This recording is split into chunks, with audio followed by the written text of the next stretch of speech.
안녕하세요. 저는 청주에 살고 있는 30대 후반의 여성입니다. 해가 바뀐 지도 얼마 되지 않은 것 같은데 어느새 벌써 겨울이 끝나가고 봄이 오고 있는 소리가 들리네요. 작년 한 해에는 제 인생에서 정말 잊지 못할 한 해였습니다. 거의 인생이 송두리째 바뀐다 싶을 정도로 저에게 많은 일들이 있었거든요. 그 중에 가장 잊지 못할 일 두 가지를 꼽자면 첫째는 저희 아빠가 돌아가신 일이었습니다.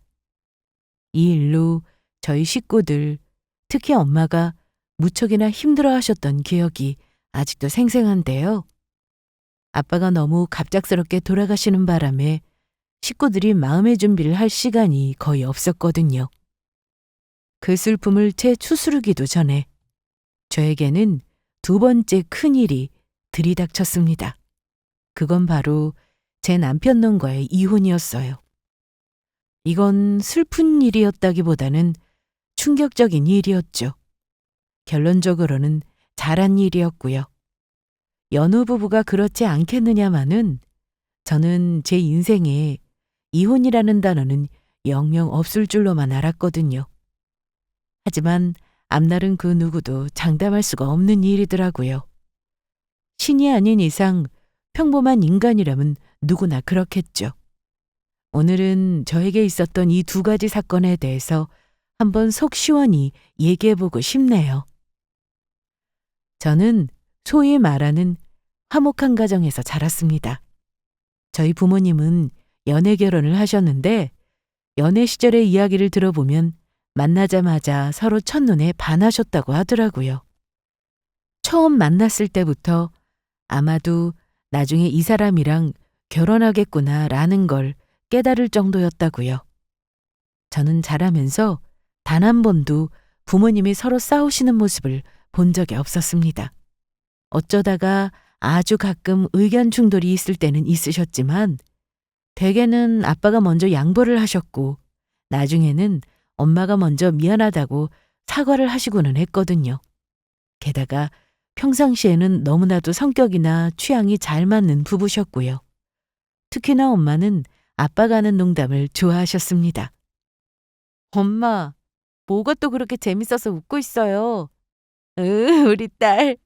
방금 아빠한테서 전화가 왔는데 뭐라고 하는 줄 알아? 너무 웃겨서 진짜. 자세한 내용은 몰라도 뭔지는 알겠네요. 어? 그게 무슨 말이야? 엄마는 아빠가 눈앞에만 서 있어도 재밌어 하시잖아요. 과장을 조금 보태긴 했지만 이 말은 거의 사실이었습니다. 엄마는 아빠가 뭘 하더라도 혹은 아무것도 하지 않더라도 그저 눈앞에만 있으면 얼굴에 웃음꽃을 피우고는 하셨거든요. 저렇게 좋으실까 싶을 정도였죠. 솔직히 말해서 저희 아빠의 개그 스타일은 거의 부장님 수준이었거든요. 그런데도 즐거워하는 사람은 아마 저희 엄마가 유일무이하지 않았을까 싶었습니다. 그래서 저는 어릴 때는 다른 사람들도 다 저희 엄마 아빠처럼 서로 죽고 못 살 정도로 사랑하고 얼굴만 봐도 애틋한 사이인 줄 알았어요. 눈치라는 게 생길 정도로 조금 자란 뒤에야 모든 집의 사정이 다 그렇지만은 않는다는 걸 알게 되었죠. 저희 주변에 이혼을 한 분들이 상당히 많았거든요. 현실을 알게 되자 저는 차츰 저희 부모님과 비슷한 가정을 꾸리고 싶다는 소망을 가지게 되었습니다. 나중에 만약 제가 아이를 낳는다면 그 아이도 저처럼 남편과 저를 보고 이런 가정을 꾸리고 싶다는 생각을 했으면 좋겠다고 여겼고요. 연애를 시작할 때도 항상 이 부분을 먼저 제일 염두에 두고 있었죠. 과연 이 사람과 결혼해서 부모님처럼 평생을 서로 사랑하면서 재미있게 살 수 있을까? 일단 가능할 것 같다는 생각이 들면 연애를 시작했고 만나는 와중에도 그런 확신이 사라지는 순간이 올 때면 헤어지고는 했습니다. 연애라는 건 참 쉽지 않더라고요. 다른 사람들은 참 쉽게도 연애하고 쉽게도 결혼하는 것만 같았는데 저에게는 평생 함께할 수 있는 믿고 의지할 만한 짝을 만난다는 게 왜 그렇게도 어려운 일인지 알 수가 없었죠. 그 와중에 거짓말처럼 만났던 게 바로 남편이었어요. 결혼은 콩깍지가 씌어야 할 수 있는 일이라는데 이상하게도 그때는 남편이 제 운명의 짝꿍처럼 느껴지더라고요. 대화가 너무 잘 통했고 서로 눈빛만 봐도 웃음이 나올 정도로 같이 있으면 즐거웠고요. 남편에게도 저에게도 이런 상대는 서로가 처음이었죠. 그렇게 1년 반 정도 설레는 연애를 한 끝에 저희는 결혼을 하게 되었습니다. 결혼 생활은 순조로웠습니다. 처음에는요. 당시에 저는 이미 주변의 유부녀 유부남 지인들로부터 결혼 생활이란 어떤 것인지에 대해서 많은 이야기를 들은 상태였거든요. 야, 내가 생각하는 완벽한 결혼 생활이라는 건 절대로 존재할 수가 없어. 당연하지. 완벽한 남편이라는 것도 상상 속에서는 나오는 동물이고. 그냥 적당히 사고 안 치고 적당히 남편 역할 잘하면 서로 참고 사는 게 결혼이다? 그걸 나는 영 못 참겠으면 이혼인 거고. 그때까지 남편이 딱히 나쁜 모습을 보여준 적은 없었지만 저는 친구들의 조언을 귀담아 듣고 마음에 새겨두었습니다. 일주일에 고작 한두 번 만나는 게 전부인 연애 시절과는 다르게 매일매일을 한 집에서 붙어 살다 보면 지금까지 내가 몰랐던 또 다른 모습이 보일 수도 있는 법이니까요. 물론 상대방의 입장에서는 저 역시도 마찬가지일 테고요. 뭐가 됐든 저는 한 가지만은 굳게 결심을 했습니다.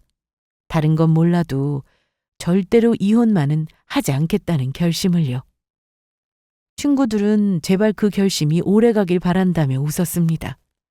그때까지만 해도 저에게 닥쳐올 앞날을 짐작하지 못한 채로요. 저는 남편과 정말 실패 없이 부부로서 잘 지내고 싶었고 평생을 사랑하면서 살고 싶었습니다. 남편도 물론 그랬겠죠. 행복하지 않고 싶은 사람은 아무도 없을 테니까요. 그래서 저희는 많은 의견을 교환한 끝에 같이 살면서 서로 지켜야 할 것들을 사전에 조율했습니다. 우선순위는 집안일이었어요. 내 생각에는 서로 잘하는 걸 하는 게 좋을 것 같은데. 일단 내가 청소기 돌리는 거랑 쓰레기 버리는 거 설거지는 맡아서 할게. 좋아. 그럼 나는 요리하는 거랑 자잘한 뒷정리 빨래할게. 그리고 꼭 역할을 고정해 두지는 말고 먼저 일 마치는 사람이 융통성 있게 상대방 일도 도와주게 하자. 괜찮지? 괜찮네. 대신에 본인이 맡은 일도 잘 못하면 어떡해? 내가 할 일을 제대로 못하는 경우는 거의 없을 것 같은데. 내가 이래봬도 한 꼼꼼하고 한 깔끔하는 성격이라고. 알잖아. 불화가 있는 가정의 이야기를 들어보면 보통 원인은 한 가지였어요. 집안일을 사전에 나누더라도 제대로 하지를 않아서 결국 아내가 두 사람의 몫을 다하게 된다는 것이었죠. 하지만 저희 집은 달랐습니다. 남편의 말대로 남편은 본인이 맡은 일을 잘 해내는 편이었거든요. 가끔 가다 한 번씩 귀찮아할 때도 있기는 했지만 대체로는 본인이 해야 할 일을 제가 말을 꺼내기 전에 알아서 잘하는 편이었어요. 두 번째로 조율했던 것은 경제적인 문제였습니다. 저는 회사를 다니는 평범한 사무직 직장인이었어요. 고정적인 수입을 받고 보너스가 나오는 달만 특별히 들어오는 월급이 다른 편이었죠. 하지만 저희 남편은 회사에서 영업을 담당하는 사람이었습니다. 그래서 인센티브의 비중이 컸는데 문제는 그 인센티브의 편차가 커서 들어오는 돈이 굉장히 들쑥날쑥했다는 점이었죠. 일단은 서로 버는 돈의 일정 금액은 고정 생활비에 넣고 나머지 금액은 합쳐서 저축으로 넣자. 내 보너스랑 당신 인센티브는 양각 경조사비 같은 비상금에 넣고. 어때? 괜찮은 방법이네. 몇 년간의 수입의 평균을 놓고 서로 한참 머리를 맞대고 고민을 했고 그 뒤에 내린 결론이었습니다.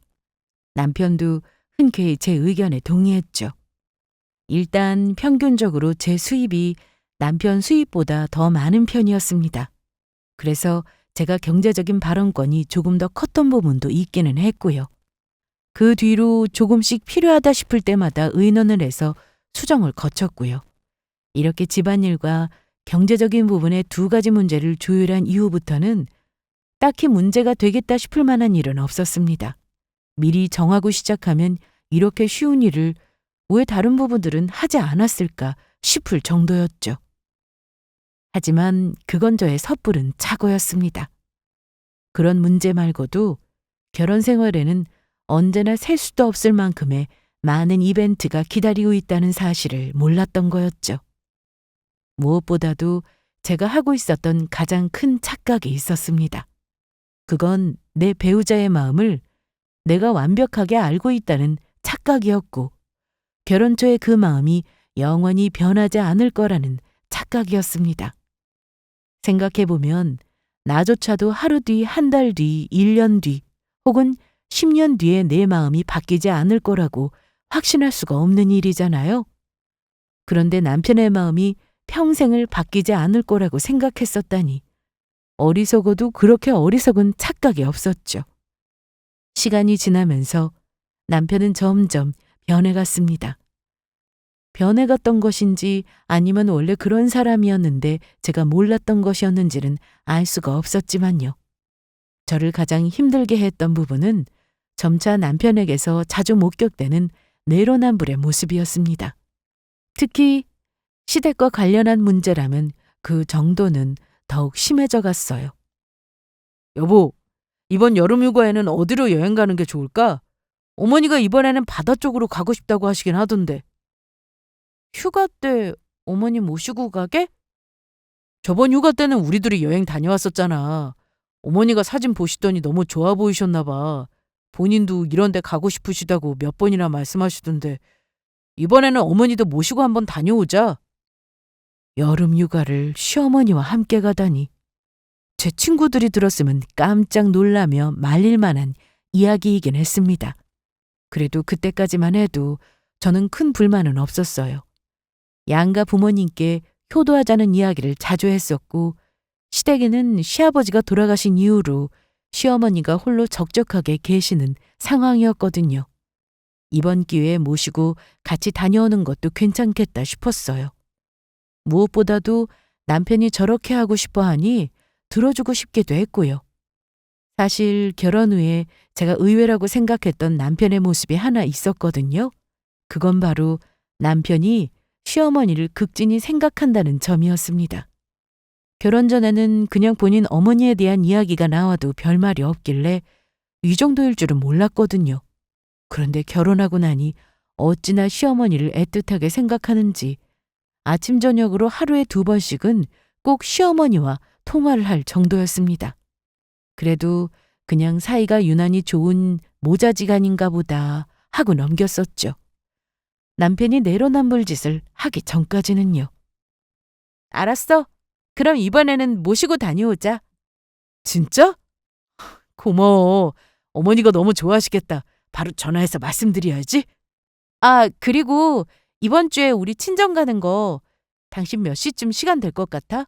엄마가 음식 해놓으신다고 대충이라도 알려달래.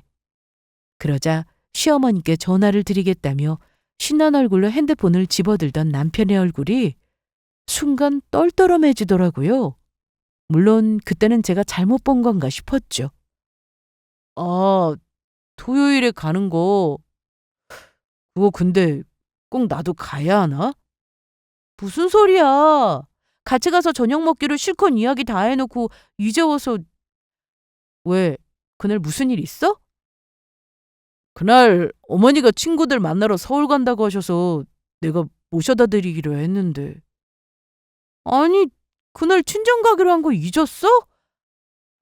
미안해. 깜빡했어 내가. 어떻게 하지? 남편은 그저 깜빡 잊어버렸다는 말로 변명을 늘어놓더니 어떻게 하냐고 저에게 되물었습니다.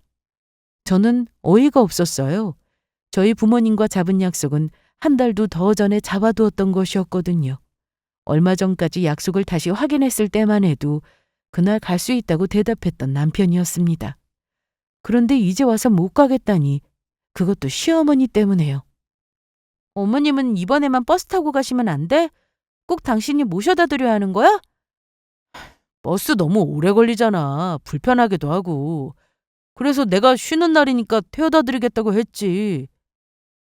참, 알았어.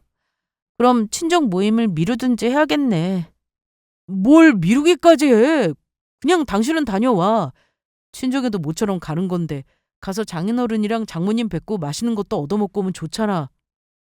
못마땅했지만 이쪽은 특별한 일정이라기보다는 식사 약속이니 다음으로 미뤄야겠다 싶었습니다. 그런데 날짜를 바꾼다고 했더니 남편은 굳이 그럴 필요가 있냐며 저를 만류하더라고요. 엄마 아빠가 사위 얼굴 안 본 지 오래돼서 보고 싶다고 하시는 건데 나 혼자 가면 뭐래? 알았어. 그럼 이번에는 당신 혼자 다녀오고 다음에 나랑 같이 또 가면 되잖아. 저는 마지못해서 알겠다고 대답했습니다. 저도 친정에 가지 않은 지가 오래돼서 부모님을 뵙고 싶기도 했거든요. 거기다가 눈치를 보아하니 엄마가 이미 저희가 온다고 미리 청소도 해두시고 잔뜩 기대하고 계신 것 같았는데 못 간다고 말씀드리기가 좀 그렇더라고요. 그래서 저 혼자만이라도 가봐야겠다 싶었죠. 하지만 그렇게 약속을 미룬 이후로 남편이 다시 저희 친정에 가기까지는 한참의 시간이 걸렸습니다. 그 뒤로도 매번 저희 집에 갈 일이 있거나 약속을 잡으면 별의별 핑계를 다 대서 빠져나가고는 했거든요. 핑계도 다양했습니다. 그놈의 갑작스런 업체 미팅은 왜 하필 친정 행사날마다 생기는지도 모를 일이었고요. 그래도 언제까지 미룰 수는 없는 일이었죠. 어쩌다 친정에 한번 가기라도 하면 남편은 마치 집에 꿀단지라도 숨겨놓은 것처럼 빨리 돌아가고 싶어 했습니다. 전서방 얼굴 보기가 너무 힘드네. 많이 바쁘지? 별일은 없었고. 네, 아무 일 없었습니다. 회사 일이 좀 바빠서요. 죄송합니다, 장모님. 제가 부르시기 전에 자주 찾아뵈었어야 하는 건데. 죄송하기는 남자가 밖에서 사회생활하면 다 그렇지 뭐. 혹시나 부담 갖지 말라고 말씀은 저렇게 하셔도 저희 부모님은 사위가 모처럼 집에 왔다며 얼마나 좋아하셨는지 몰라요. 저희가 집에 간다고 하면 아빠는 밖에서 소고기에 비싼 과일들을 잔뜩 싸서 채워넣으셨고 엄마는 저도 깜짝 놀랄 정도로 상다리가 휘어지게 음식을 차려놓고는 하셨죠. 음식들도 대부분 남편이 좋아하는 것들이었습니다. 특히 대게찜은 남편이 죽고 못 사는 음식이었어요. 제가 우연히 엄마에게 그 이야기를 한 이후로는 남편이 올 때마다 엄마가 잊지 않고 차리시는 요리였고요. 이제 슬슬 일어날 거지? 내일 바쁜 일 없으면 자고 가도 되고 너희 아빠가 방도 치워놓기는 했으니까. 뭘 부담스럽게 그런 소리를 해. 애들 편한 대로 하라고 하면 되지. 저녁을 다 먹고 과일까지 먹고 나면 엄마는 슬쩍 저희 눈치를 보면서 자고 갈 거냐고 물으시기도 했습니다. 하지만 한 번도 남편이 저희 친정에서 자고 간 적은 없었어요. 처음에는 몇 번 권유하시던 엄마도 나중에는 남편이 불편해하는 기색을 알고는 한 번도 말씀을 꺼낸 적이 없으셨거든요. 모마려운 강아지처럼 얼른 집에 가고 싶어하는 남편 때문에요. 물론 다른 곳에서 잔다는 게 그것도 처갓집에서 잠을 잔다는 게 영 편한 일은 아니라는 건 저도 이해하고 있는 부분이었습니다. 그래서 강요하고 싶은 마음도 없었고요. 하지만 웃기는 건 정작 시댁에 가서는 본인은 저에게 자고 가자는 말을 입버릇처럼 꺼냈다는 사실이었습니다. 잠은 집에 가서 자자. 여기 갈아입을 옷도 불편하고. 에이, 옷이야 아무 옷이나 입으면 되지. 어머니, 이 사람 편한 옷 좀 찾아주세요. 그래? 밤도 늦었는데 그냥 자고 가. 밤늦게 피곤한데 공연히 너희 남편 운전시키지 말고. 아니, 저희 내일 아침 일찍 일정도 있고요, 어머님. 일찍 일어나서 나가면 되잖아. 내가 태워다 줄게. 오랜만인데 좀 자고 가자. 기가 차더라고요. 본인은 오랜만이니까 시댁에서 자고 싶다고 하면서 왜 본인은 와이프도 친정에서 자고 싶을 거라는 생각은 못하는 건지. 시댁에서 하는 가족 여행이나 행사에는 무조건 참석하자고 징징대놓고 저희 친정에서 하는 행사는 매번 빠지고 시댁에는 자주 전화하고 찾아뵙자고 하면서 반대로 하는 일은 없었죠. 어느 순간부터 저는 남편의 저런 행동들을 볼 때마다 슬슬 화가 치밀어 오르기 시작했습니다. 왜 이렇게 양가의 하는 태도가 다르냐고 물어보면 자기가 언제 그랬냐고 발뺌하기 일쑤였죠. 연애를 할 때까지만 해도 참 상식적인 선에서 대화가 잘 통하던 남편이었는데 지금은 이해할 수 없는 행동들만 반복하는 저 사람을 보면서 저는 어쩌다 우리가 이런 사이가 되어버린 건지 싶은 생각만 들었습니다. 결정적으로 그걸 확신하게 된 것은 TV를 보면서 나누었던 대화였어요.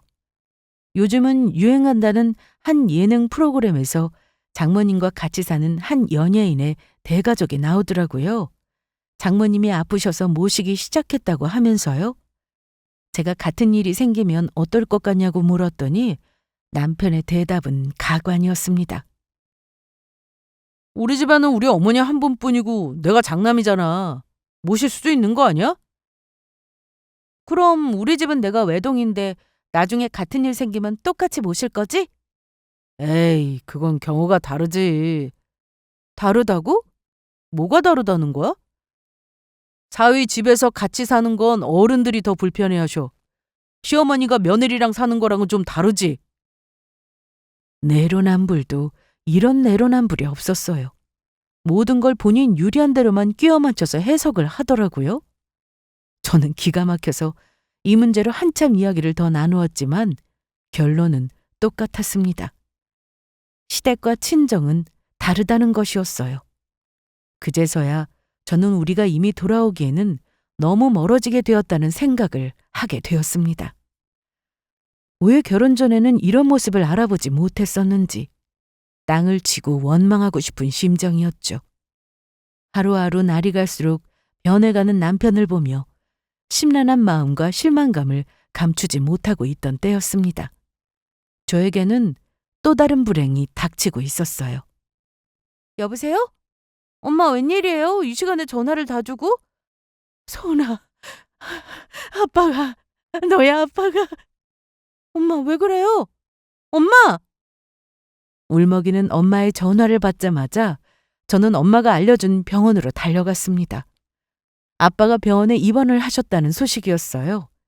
달려간 곳에서 저는 죽은 듯이 누워있는 아빠를 발견할 수 있었습니다. 원인은 폐렴 증상이었어요. 그것도 입원한 지 벌써 사흘이나 지난 이후라고 하더라고요. 저에게 걱정을 끼칠까봐 그냥 아무 말씀도 하지 않으셨었다고요. 처음에는 너희 아빠가 그냥 열이 나고 기침을 심하게 하길래 동네 병원을 좀 다녔었거든. 근데 점점 숨을 쉬기가 힘들다고 하더라고. 그래서 며칠 전에 응급실로 왔어. 엄마, 이런 일이 있었으면 저한테 바로 전화를 하셨어야죠. 공연히 걱정할까 봐 그랬지. 그리고 그때는 금방 퇴원할 줄 알았고. 폐렴 합병증으로 급성 호흡 부전이 생긴 건 직후의 일이었습니다. 저번 주까지만 해도 멀쩡한 모습으로 일을 다니셨던 아빠는 불과 며칠 사이에 인공호흡기까지 달아야 할 정도로 상태가 악화되어 있었어요. 의사는 상황이 좋지 않아 보인다며 마음의 준비를 하는 게 좋겠다는 말을 되풀이할 뿐이었습니다. 믿을 수가 없었죠. 건강하던 사람이 한순간에 이렇게 될 수가 있다는 사실이요. 저도 패닉이었지만 저희 엄마는 저보다 더 큰 충격에 빠지신 상태였습니다. 의사의 말에 엄마는 충격으로 손발까지 덜덜 떨면서 울먹이고 계셨어요. 저는 울음을 꾹 참고 엄마를 다독이면서 다른 치료 방법을 열심히 알아보고 다른 병원으로의 이송도 알아보았습니다. 하지만 뾰족한 수는 보이지 않았어요. 그리고 딱 이틀 뒤 더 이상 어떻게 손을 써볼 겨를도 없이 아빠는 심정지 상태로 사망하게 되셨습니다. 여보, 안 돼, 여보. 엄마, 그만 우세요. 이러다 엄마까지 쓰러지겠어요. 돌아가신 아빠도 아빠였지만 저는 엄마가 걱정이 돼서 미칠 것만 같았습니다. 이러다 줄초상이라도 치르는 게 아닐까 싶을 정도로 엄마의 상태는 악화되어 있었거든요. 엄마는 장례를 치르는 동안에도 하염없이 우시다가 몇 번을 혼절하셨습니다. 깨어나면 다시 눈물을 흘리며 아빠를 찾아대시다가 또 혼절하기를 반복하셨죠. 어떻게 장례를 힘겹게 마치고 엄마를 집으로 모셔다 드렸습니다. 병원에 며칠이라도 입원을 시켜드려야 하나 싶었지만 싫다고 하시더라고요. 일단 식사를 잘 챙기시라고 말씀을 드린 후에 저도 우선은 집으로 돌아갔습니다. 벌써 며칠째 제대로 자지도 쉬지도 못해서 당장이라도 피곤해서 쓰러질 것만 같았거든요. 아빠가 돌아가셨어도 저는 일상을 살아야만 했습니다. 무엇보다도 엄마를 챙겨드리려면 제가 정신을 바짝 차려야 했어요. 죽은 듯이 잠을 자고 일어나 회사에도 출근을 했고요. 이틀이 지난 뒤 저는 다시 친정에 들렀습니다. 엄마, 아무것도 안 드신 거예요? 그냥 입맛이 없어. 입맛이 없어도 억지로라도 뭘 좀 드셔야죠. 이러다가 엄마도 큰일 나겠어요. 아빠도 없는데 엄마까지 잘못되면 난 어떡하라고. 친정에 갔더니 온기 하나 없는 냉골에서 엄마는 침대 위에 누워만 계시더라고요. 아무것도 드시지도 않고서요. 제가 배달시켜드린 음식에도 손도 대지 않으신 상태였어요. 벌써 며칠째나요. 저는 흰죽을 끓여서 억지로 엄마를 일으켜서 그걸 다 드시는 걸 보고 나서야 집을 나왔습니다.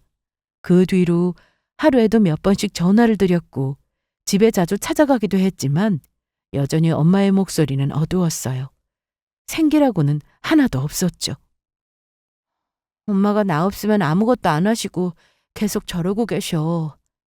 아직도 그러셔? 그래도 식사는 좀 하셔야 할 텐데. 저는 퇴근 후에 돌아온 남편을 향해 계속 생각했던 말을 꺼냈습니다. 나 불안해서 아무래도 안 되겠어. 우리 엄마 일주일만 집에 좀 모시자. 뭐? 우리 집에 모시자고? 응. 아빠랑 살던 집에서 계속 계시면 더 역효과인 것 같아. 아직 아빠 짐 정리도 못했고 모시고 와서 내가 밥도 좀 해드리고 싶어. 엄마 기운 조금이라도 차리시게. 그래도 여기는 아니지.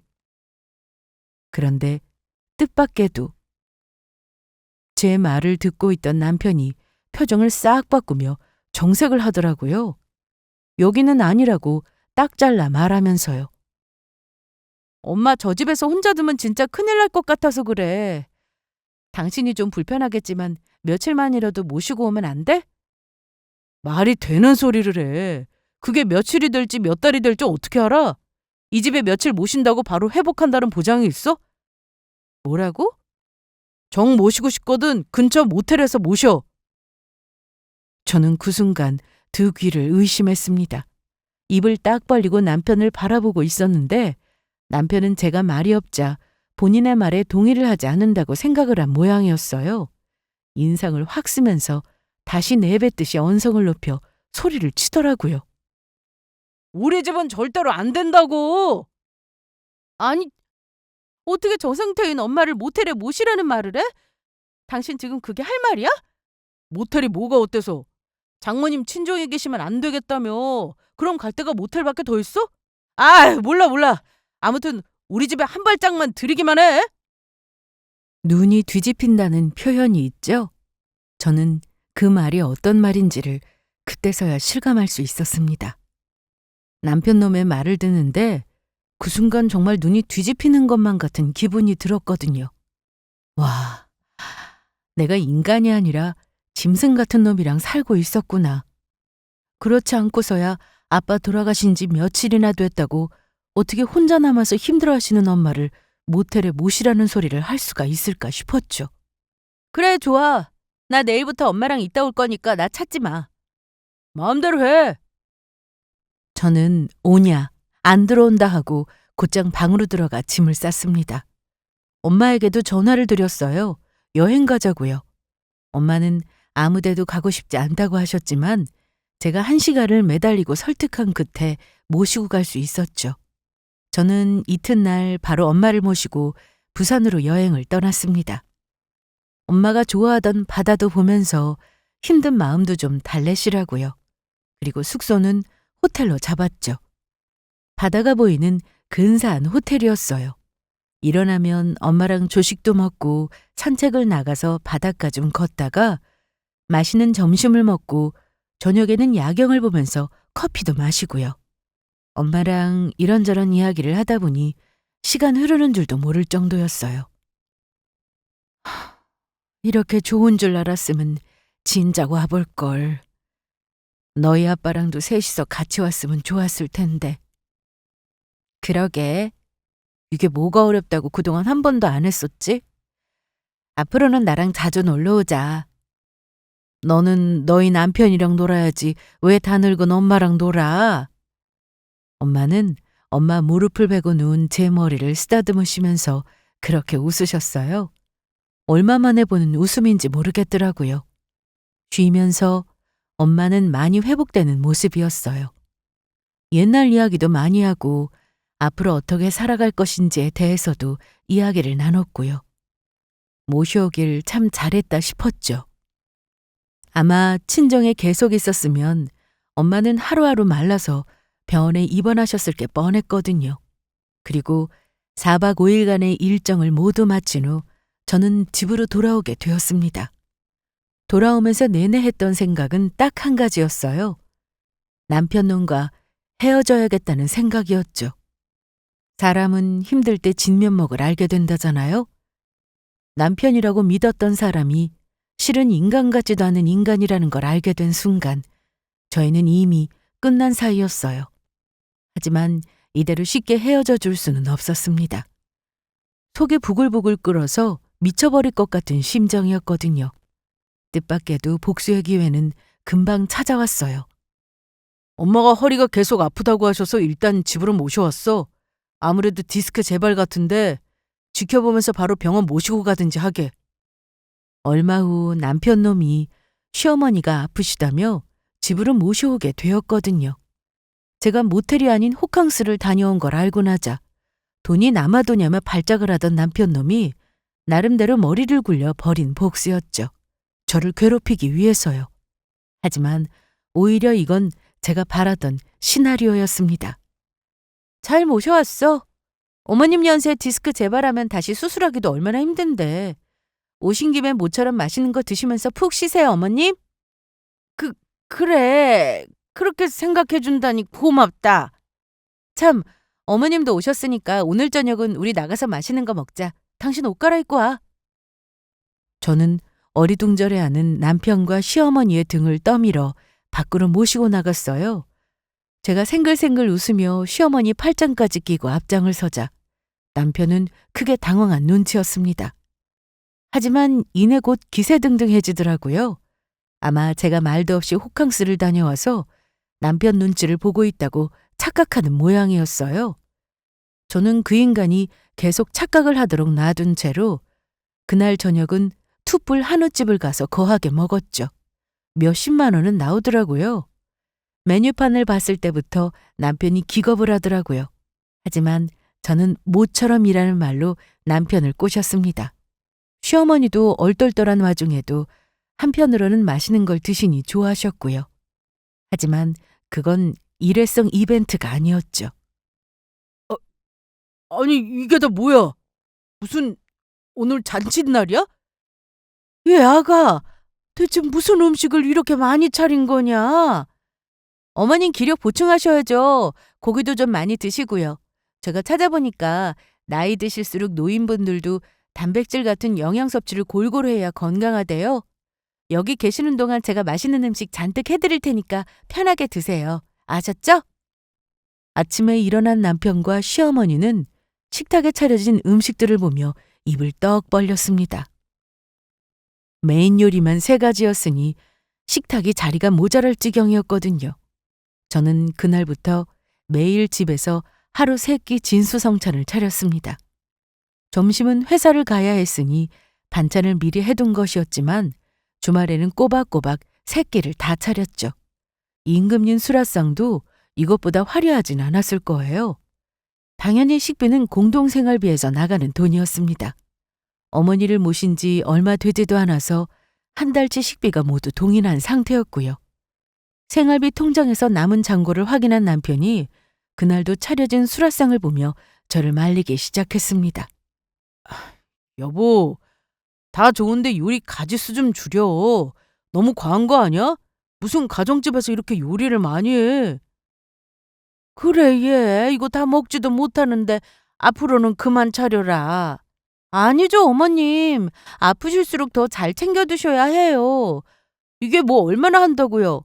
다시 집에 가시면 대충 드실 게 뻔한데 여기 계시는 동안에라도 잘 드셔야죠. 걱정 마세요, 어머님. 맛있는 거 드실 정도의 돈은 저희도 벌어요. 남편은 이러지도 저러지도 못한 채 헛기침만 해대고 있었습니다. 분명히 저를 골탕 먹이겠다고 모시고 온 시어머니였는데 예상치도 못하게 식비가 미친 듯이 나가고 있으니 정신이 하나도 없었겠죠. 요즘에는 남편 인센티브가 영 시원치가 않아서 평소에 생활비에 좀 예민한 편이었거든요. 그동안은 제가 최대한 아낄 수 있는 대로 식단을 짜서 2인 가족에게 딱 필요한 만큼만 장을 봐왔으니 이런 일이 생길 거라고는 상상도 못했겠죠. 아니, 방바닥이 왜 이렇게 뜨거워? 당신 보일러 켜놨어? 어머님 허리 아프신데 등이라도 따뜻하게 쥐지셔야 될 거 아니야. 아무리 그래도 그렇지 바닥이 절절 끓잖아 지금. 계시는 동안 보일러 그거 며칠이나 튼다고. 좀 놔둬. 이 날씨에 어머님도 감기 걸리셔서 폐렴이라도 걸리시면 어쩌려고. 당신도 알잖아. 폐렴이 얼마나 무서운지. 솔직히 제가 하는 말에 틀린 부분은 없었거든요. 그러니 남편도 뭐라고 반박할 말이 없나 보더라고요. 그 뒤로 남편은 저 몰래 보일러를 끄고 다니게 바빴고 저는 남편이 끈 보일러를 그때마다 다시 켜기를 반복했습니다. 퇴근하고 들어올 때마다 훅고 나는 열기에 남편은 얼굴을 구겼고 저는 아무렇지도 않은 척 온수까지 펑펑 써댔죠.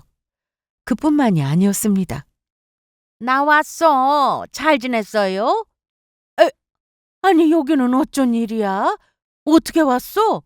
어떻게 오기는 이댁 며느리가 잔치한다고 전화를 돌렸잖아요. 왜 모르는 척이야? 저는 시댁 쪽의 친척분들에게도 모두 전화를 다 돌렸어요. 저희 집에 시어머니가 와 계시니 모처럼 친척분들 모시고 식사 대접을 하겠다고요. 친척분들이야 좋아하시면서 모두 다 저희 집으로 모이셨죠. 이 사실을 전혀 모르고 있던 남편과 시어머니는 집에 들이닥치는 손님들을 보며 어쩔 줄을 몰라 했습니다. 당신 나한테도 말도 없이 손님을 부르면 어떡해? 제정신이야? 누구 마음대로 식사 대접을 하겠다는 거야? 그것도 저 많은 사람들을. 왜 이렇게 화를 내? 나는 어머님도 와 계시니까 같이 드시면 좋을 것 같아서 오시라고 했지. 그럼 어떻게 그냥 가시라고 해? 그걸 말이라고 해? 이미 집에 다들 왔는데 또 어떻게 또 가시라고 해? 하여튼 나중에 봐. 그날 손님들 접대를 하면서 돈을 거하게 쓴 것은 또 말할 필요가 없는 일이었어요. 지금쯤 되니 남편은 거의 저 때문에 미치려고 하더라고요. 월급날도 한참 멀었는데 벌써 2번이나 생활비 통장에 돈을 채워 넣어야 했거든요. 남편은 이제 짜증이 늘고 말수가 부쩍 줄어들어 있었습니다. 집에 시어머니가 계셔도 마찬가지였어요. 저는 아무렇지도 않게 시어머니에게 말을 붙였습니다. 어머님, 혹시 이제 허리는 좀 어떠세요? 허리? 허리는 뭐 비슷하지. 갑자기 그건 왜? 그게요. 그이가 어머님이 또 너무 오래 계신 거 불편한가 봐요. 요즘 부쩍 저한테 짜증을 많이 내네요. 그래. 나한테도 영 짜증을 많이 부리기는 하더라. 사실 원래 시어머니랑 남편이 성격이 썩 맞는 사이는 아니었거든요. 워낙 두 사람이 각자 고집이 확실해서 자주 보면 오히려 부딪히는 사이였죠. 왜 가끔씩 봐야 괜찮은 사이도 있잖아요. 그런데 벌써 거진 3주가 다 되어가도록 한 집에 있었으니 당연히 슬슬 마찰이 생길 수밖에요. 더군다나 남편이 돈 때문에 예민한 요즘에는 더 말할 것도 없었죠. 다음 날 시어머니는 여느 때처럼 불퉁하게 앉아있는 남편과 크게 다투기 시작했습니다. 애미가 집에 있는 게 싫으면 나가라고 말을 하지 그랬냐고 하시면서요. 남편은 그런 게 아니라고 반박하다가 나중에는 자기 성질에 못 이겨서 그럼 나가시든가요? 하고 소리를 지르고 말았습니다. 그렇게 시어머니와의 동거는 끝이 났습니다. 그날부로 바로 시어머니가 짐을 챙겨서 시댁으로 돌아가 버리셨거든요.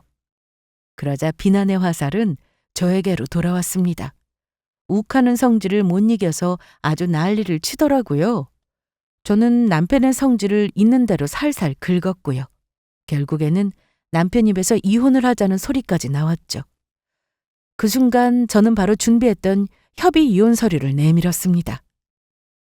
아주 작정을 했네 했어. 이러려고 그 난리를 친 거야? 왜? 당신이 먼저 이혼하자며. 이제 와서 이혼하자니까 또 아쉬워? 아쉽냐고? 내가 지금 아쉬워서 이러는 것 같아? 제 성질을 못 이긴 남편은 바로 이혼 서류에 도장을 찍었고 저희는 바로 이혼을 하게 되었어요. 재산 분할은 각자 본인의 몫을 가져가는 걸로 딱 나누었고 같이 살던 아파트는 바로 처분해서 절반씩 나눠 가지기로 했고요. 이혼하는 그날까지도 남편은 본인이 뭘 잘못했는지를 전혀 모른 채로 당하기만 하더라고요. 저처럼 제정신이 아닌 사람은 처음 봤다고 하면서요. 친구들에게 저랑 더 같이 살았다가는 아주 집을 거덜냈을 미친 여자라고 소문을 내고 다니더라고요. 저는 그 소문을 듣고 코웃음을 쳤죠. 그리고 남편의 그런 태도가 바뀌게 된 것은 이혼한 지 불과 2주도 지나기 전이었습니다. 갑자기 남편 놈이 저희 친정 앞으로 찾아왔더라고요. 저는 새 집을 구할 때까지 당분간 친정에서 엄마와 함께 지내고 있었거든요. 여긴 어쩐 일이야? 전화도 없이? 전화하니까 안 받아서 찾아온 거 아니야. 아, 내가 당신 번호 차단했었나 봐. 근데 왜? 잔뜩 상기된 얼굴로 나타난 남편은 막무가내로 제 손을 끌고 근처 카페로 향했습니다. 얼굴을 찡그리며 앉아 있었더니 냉수를 들이키며 입술을 축이다가 말을 아끼더라고요. 그거 사실이야? 뭐가? 아버님 말이야. 종신보험금 3억이나 나왔다며? 참나, 그게 왜 궁금한데? 남편이 하는 말은 다 사실이었습니다. 생전에 아빠가 제가 모르는 보험을 많이 들어놓으셨더라고요. 혹시라도 본인이 갑자기 돌아가시고 나면 남아있을 엄마랑 제가 걱정이 되어서였겠죠. 보험금은 매달 아빠가 내고 계셨어도 엄마도 그 사실을 몰랐다고 하셨습니다. 보험이 있다는 것 자체는 알았는데 그게 종신보험이고 액수가 커서 보험금이 3억이나 나온 줄은 몰랐던 거죠. 돈 관리는 대부분 아빠가 하셨거든요. 그리고 주식 그것도 사실이야? 장인어른 계좌에 주식이 7억이나 있었다며? 저는 대체 이걸 어떻게 알아냈는지가 더 궁금하더라고요. 너 이거 대체 어떻게 알았어? 당신 차 사고 나서 블랙박스 열어보다가 당신 장모님이랑 통화하는 얘기 들었어. 아빠 계좌에는 주식이 7억 정도 들어있었습니다. 저희 아빠가 돌아가신 이후에 알게 된 사실이었죠. 보험금 서류 준비 때문에 엄마랑 통화를 하고 있었는데 그때 녹화가 된 모양이었어요. 제 차 명의는 남편으로 되어 있었거든요. 그래서 남편에게 주고 왔는데 그걸 끌고 다니다가 사고가 나서 알게 되었다는 거였어요. 도합 10억 원이 넘는 유산을 물려받았다는 사실을 알게 된 남편놈의 눈이 뒤집어진 거죠. 남편놈은 갑자기 저자세로 돌변해서 저를 설득하기 시작했습니다. 본인이랑 다시 합치자고요. 어이가 없어 하는 저를 향해 온갖 변명을 늘어놓기 시작했죠. 이게 오해하기 딱 좋긴 한데 나 돈 때문에 이러는 거 아니야. 당신이랑 이혼하고 나서 나 후회 많이 했어. 너무 성급하게 이혼했잖아 우리. 뭐래. 좋다고 도장 찍을 때는 언제고 미친 여자랑 더 못 살겠다며? 그건 그때 너무 욱해서 했던 소리였지. 솔직히 그때는 그럴만 했잖아. 둘 다 너무 감정이 상해서. 아무튼 내가 앞으로는 다시는 그럴 일 없을 거야. 한 번만 용서해주라, 어? 말이 된다고 생각해? 왜 말이 안 돼? 내가 장모님한테도 앞으로 잘할게. 장모님 혼자서 지내시려면 얼마나 적적하시겠어. 우리 새로 집 구하고 바로 옆집에 장모님 집도 구해드리자. 어? 나란히 살면 좋잖아. 그래, 어디까지 떠드나 보자 싶어서 내버려뒀더니 아주 가관이더라고요. 남편은 차가운 제 얼굴을 보며 역부족이라는 생각이 들었는지 나중에는 시어머니까지 동원해서 찾아오기를 반복했습니다. 시어머니도 유산 얘기를 듣고는 태도가 돌변해 있었어요. 두 모자가 아주 제 비위를 맞추느라 눈물 없이는 볼 수 없는 쇼를 벌이더라고요. 당연히 받아줄 생각은 눈꼽만큼도 없었죠. 저는 한 번만 더 찾아오면 경찰을 부르겠다는 말로 두 사람을 모두 쫓아냈습니다. 그리고 얼마 후 엄마와 함께 살집을 구해서 이사를 갔고요. 찾아오는 건 귀찮았지만 이제 와서 땅을 치고 후회하며 매달리는 모습을 보니 속은 시원하더라고요. 모텔에 모시라면 난리칠 때는 언제고 장모님한테 잘하겠다니 지나가는 개가 웃을 말이었어요. 그 뒤로 시댁과는 영영 소식이 끊겼습니다. 어떻게 살고 있는지 궁금하지도 않았고요. 저는 엄마와 함께 잘 지내고 있습니다. 가끔씩은 아빠 이야기도 하면서 또 가끔씩은 둘이서 훌쩍 여행을 떠나기도 하면서요. 여기까지 들어주셔서 감사합니다.